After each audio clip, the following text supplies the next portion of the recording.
Hey, if you have ADHD and you're experiencing low motivation or just tired all the time, you're dispassionate and disengaged from work and from others, and you're feeling pretty cynical about your situation, then you may feel stuck and at a loss for what to do and how to get out of the rut that you're in. And you're probably wondering, are you just depressed? Or is there something else going on, like ADHD burnout? And if you're not sure what's really going on, what the actual issue is, then your recovery is only going to take longer. Or worse, it's actually going to get worse because you're trying to solve the wrong problem. And in this video, we're going to outline what ADHD burnout is, discuss what it actually feels like, and explore its root cause. We'll be contrasting that with clinical depression so that you can decipher what you're actually really experiencing. And then we're going to walk through some 3 simple decisions that you can work on changing in order to overcome some of your ADHD burnout. My name is Scott, and I'm known as the ADHD Career Coach. As a trained therapist and founder of Life Sketch Counseling and Coaching, I've been working at the intersection of personal and professional health for over 15 years, specializing in career development, burnout recovery, and executive functioning. And hey, I've been there. I wasn't diagnosed until ADHD until I was in my 30s, and I've struggled with burnout, not knowing why everything was harder for me and just trying to do better. And so believe me when I say that I'm not coming from a place of perfection, but of genuine curiosity. You see, for years in my practice, I've encountered countless adults with ADHD. Many were once passionate and energized by their interesting yet challenging careers, seemingly very successful. But over the years and their stress levels, they've been doing too much, struggling with focus and drive, and an inability to get things done.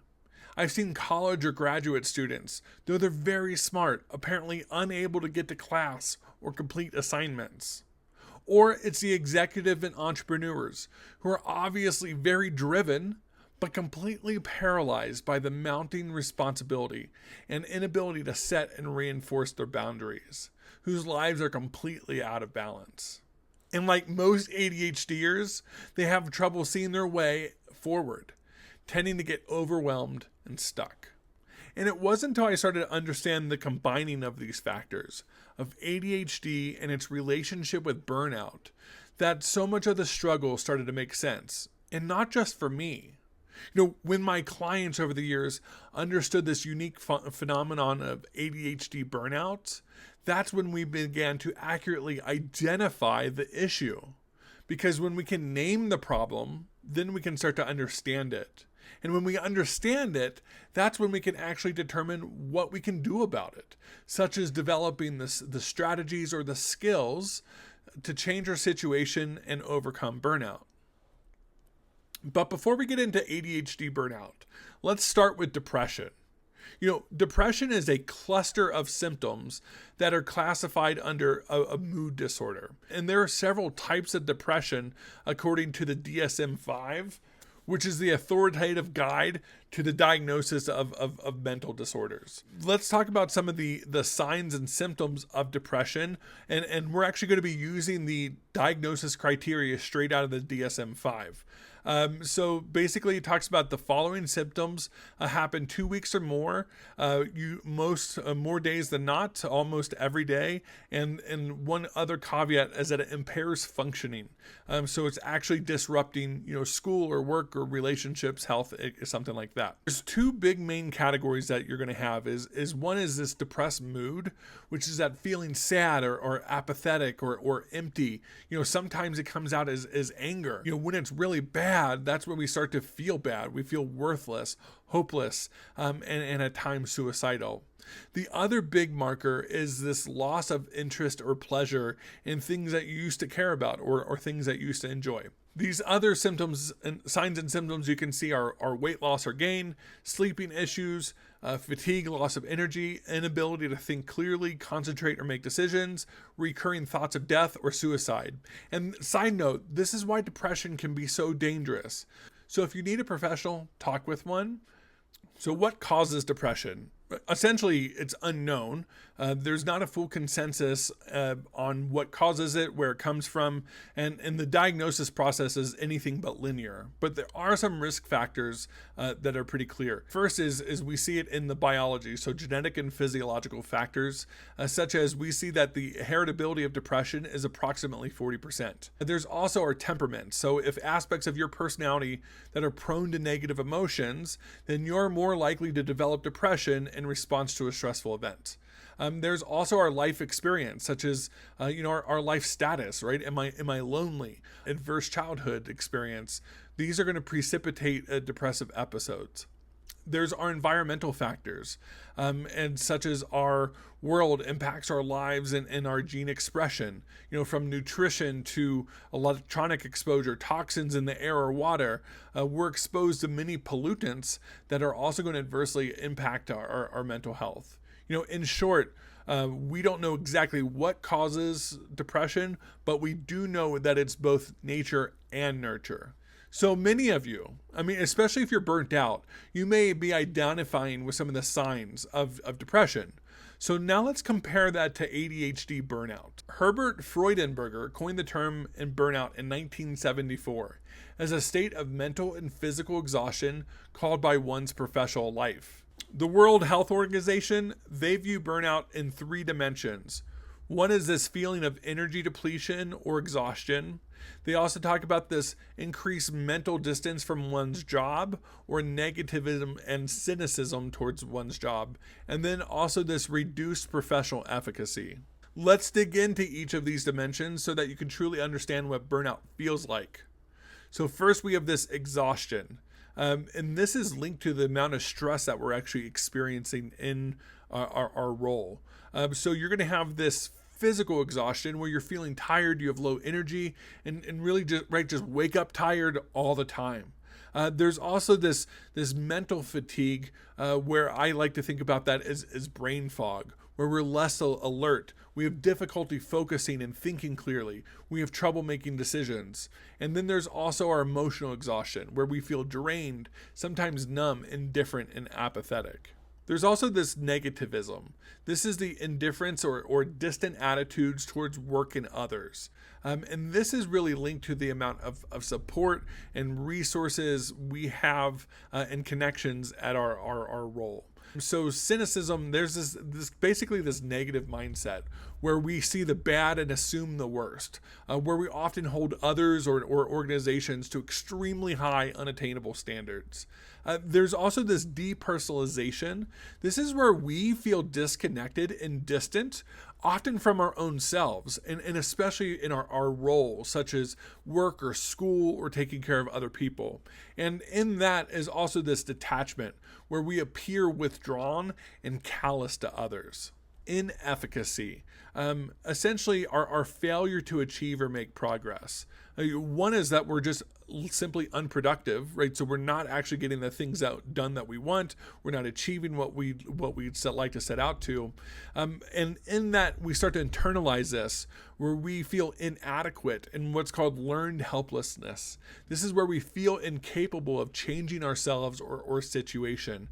And if that goes over and with enough time, that's when we start to get discouraged, right? We start to think of what's the point, and moves all the way into full-blown helplessness. So what causes burnout?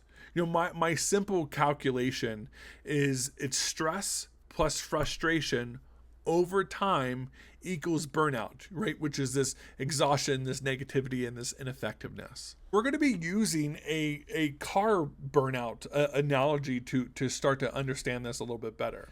Stress, think about this as the spinning of the wheels. It's the mental and physical force and pressure or tension that you're experiencing. And often it's from the demands of our role, the demand of time, attention, and energy. This is the gas. This is the fuel spinning the wheel. Frustration. This is the lack of progress, success, or fulfillment of something. Think about this as the lack of traction, the lack of movement. And the biggest misconception of burnout is the belief that stress takes all the blame. where it's actually this lack of progress and this ineffectiveness, and coupled with the stress that really is what causes the burnout. The car moving on a highway, even if the wheels are going 70 miles per hour, that's not leading to burnout. So again, it's not the spinning, it's the spinning with lack of movement that really causes the burnout. And here's where ADHD comes into play. ADD poses a lot of unique challenges that restrict our personal and professional productivity. And it's difficult to manage ourselves, from our own poor time management, our chronic procrastination, impulsivity, a life of internal or external chaos. This makes everything harder. And these challenges impede our progress. They make us feel upset and out of control due to our inability to change and achieve and move forward. That's the frustration side caused from ADHD. And this is the vicious cycle of burnout. The stress and the inability to cope leads to exhaustion. The lack of connection and support and resources leads to negativity. And this leads to further loss of productivity and positivity, feeding back into the stress and frustration cycle. And again, all of this over time, it leads towards burnout. And here's lies the problem of what we're discussing. Late stage burnout and depression look a lot alike. And you can absolutely have both. Right? Not only is this backed up by research that suggests a strong correlation, it's perfectly logical to assume that burnout can lead to depression, and maybe even vice versa. And many mental health providers will diagnose burnout as depression because most insurance companies or codes will not recognize burnout as a mental health disorder. Largely because it's not in the DSM, it's not in that diagnostic book, but also because burnout is very context specific, which I'll get to more in a moment. So how do you actually differentiate between depression and burnout? First, we see that burnout is context specific, right? It's primarily related to a certain role or responsibility or initiative that you have. As I mentioned earlier, burnout was originally understood as only a work-related issue, specifically in a social or helping profession, such as direct patient care, family law. We're now starting to understand academic burnout or caregiver burnout, sometimes known as compassion fatigue. There's job search burnout. So if you're have a day off or it's spring break and all of your energy comes back, all that positivity comes flooding back in, then you may be experiencing burnout. Right? So if you dread going to work, but you're passionate about house projects or landscaping, this might be a clear sign that you're experiencing burnout. It may be burnout if it has a clear context origin as well. Similar to the symptom showing up or disappearing in a certain context. This is like an earthquake. It has an epicenter and then it spreads out. For example, let's say there's a therapist who is fully burnt out and they have a lot of compassion fatigue, where they're just really apathetic and disengaged from the amount of different conversations and relationships they have with clients. Well, that might start to bleed out into their own personal relationships. The other thing that you can see if it's burnout is if it's just an overstress. In burnout, the stress overwhelms our capacity levels. So if you're in a super high demand role with little support, it might be burnout. Another thing to think about in context to specific ADHD burnout is the amount of stress that we are under and the amount of chronic stress that we are under just in our current world. I think of access from technology and phones and beeps and email. All of these things make us chronically on and chronically stressed. This stress starts to overwhelm our functioning levels, and that's what starts to lead to that burnout. And then ADHD frustration, I actually would argue, is largely to blame.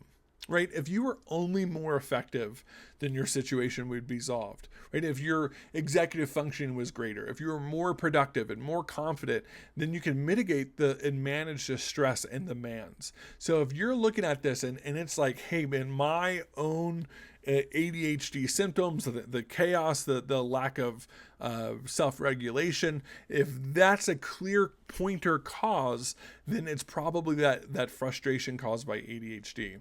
Okay, so if you're experiencing ADHD burnout, what can you actually do? There are 3 areas of that we can make change. You can improve and change yourself. You can also try to change your situation, right? Where you're setting better boundaries, or advocating for some work accommodations.